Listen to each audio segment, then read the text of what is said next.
How do you negotiate and get what you want?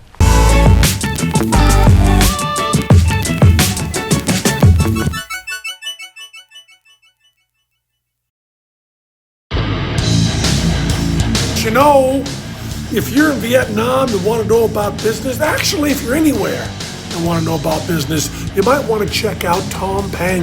He doesn't fuck around. Yeah, Tom Peng. He's A-okay. Peace. So in business and life, oftentimes you have to negotiate to get what you want because people have different expectations. You want this, you want that. They only want to give you this, they don't only want to give you that. So you have to negotiate to reach a common ground for people to agree, for things to happen. Negotiation skills are important, and a lot of it is sales skills, right? Negotiation skills are part of sales skills.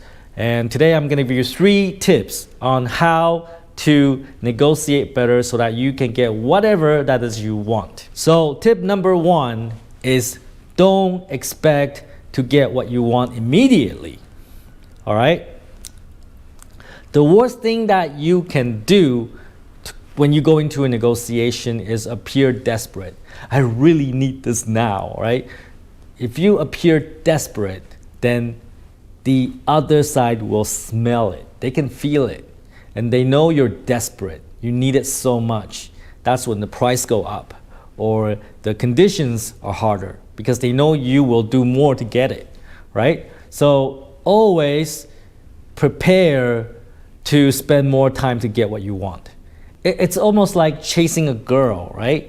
When you're desperate, the girls they back off. They're like, oh, you're kind of creepy, man, right? But you gotta take your time. You gotta chat with them, ask a lot of questions and, get their vibe, you gotta work on it, right? So same thing with negotiations in business and life. You gotta go in there with a chill attitude, right? You don't go in there and say, hey, I really, really like you. I need you to be my girlfriend right now. No, right? You go in there, hey, it's okay. No big deal. If you don't like me, I dig that. No problem, right?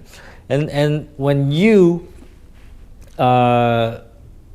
convey that chillness, when you appear like this deal is not that important to you, the girls, they will like you more. Your business partners, your customers, they will be more interested in doing business with you. It's an interesting human nature. People want it more when you don't want it as much, right? So don't expect things to happen immediately. So when you go into a negotiation, be prepared to spend time on it. You're not going to get it immediately. Let me give you another example. Recently, I was negotiating for a villa, right? So the other side wants 6, and I know they're going to watch this video, so they're going to know I talk about it. The other side wants 6, and I only want to pay 4. And so nothing happened. They want 6, I want 4. I'm not going to change my number, right? And, Warren Buffett, one of the richest men in the world today, his negotiation strategy is exactly this. Once he gives you a number, he's never going to change, right? Negotiation to him is, I tell you what I'm going to give you, and that's it. Whether you like it or not, you take it or you leave it. That is his way of negotiating with anyone, all right? And I like it. Back to the villa, she wanted 6. I'm only willing to pay 4. I didn't do anything. I just wait. And then, of course, COVID-19 wave number 2 hits. And then finally, they get back to me and say, hey, how do you feel about this deal?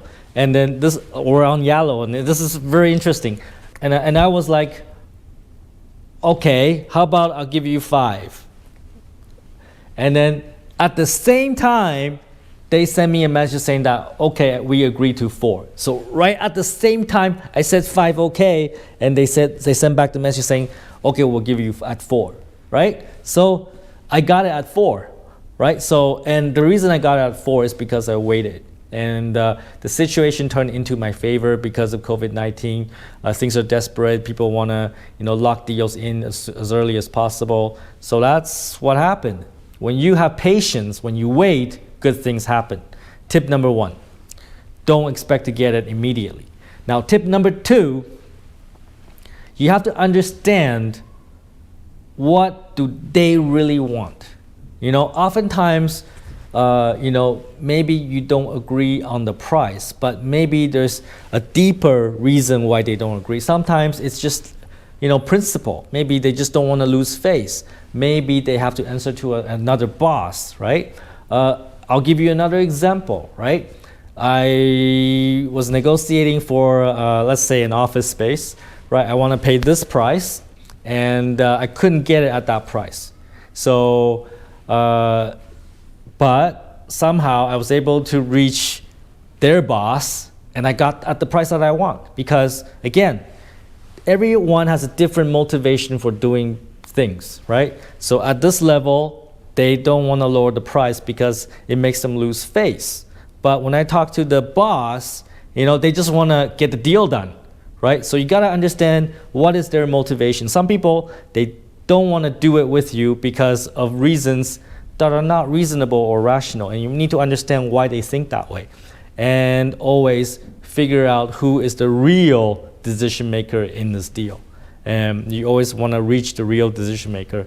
Once you understand their true motivation, then you can try to figure out how to solve their problems and get the deal done. So the last tip, number 3 tip, is always ask for more than what you want. So if you want 10 million dong, ask for 15. If you want 20 million dong, ask for 25. Right? Always ask for more than what you want. And you know what? Girls are really good at this, right? Like wives or girlfriends are really good at this, right? It's like, you never take me on a trip to Paris. You never take me to a trip to Europe, right? I really want to go to Europe, and you can't go to Europe. Okay, fine. How about you just buy me a bag, right? So they give you this big wish, right? They want to go to Paris. They know that you can't do it, right? And then they make you feel bad, and then they give you a lower goal. Okay, just buy me a Louis Vuitton bag, okay? And then you can do that. And you feel, oh, you lowered your goal, okay, I'll give it to you. So you always start with something more than what you want. So when you lower your expectation, the other side will think that you lowered your expectation, you gave them some concession. Like you gave them room to negotiate, and then they will be more willing to work with you, right? Start with something possible and then lower your expectation. Is how you negotiate. So in summary, 1, don't expect to get what you want immediately. Play it out. Make time your friend. Time is your ally, right? The longer it drags on, the more favorable it will be to you. And number 2 is always understand why they say no. If they disagree, if they say no to you, you need to understand why they do that. Maybe they're trying to save face. Maybe it is really a pricing issue. Maybe they have other obligations to other partners, to other vendors, to their boss. You need to understand why so that you can solve those problems. Number 3 is always ask for more than what you originally want. So set the bar really high so that you have room to negotiate down. Right? So you can lower your expectation, and the other side will feel like you gave them concession, and they're more willing to also give you concession, right? So 3 tips that will help you negotiate better and help you get what you want. Don't be a fucktard and take fucking action.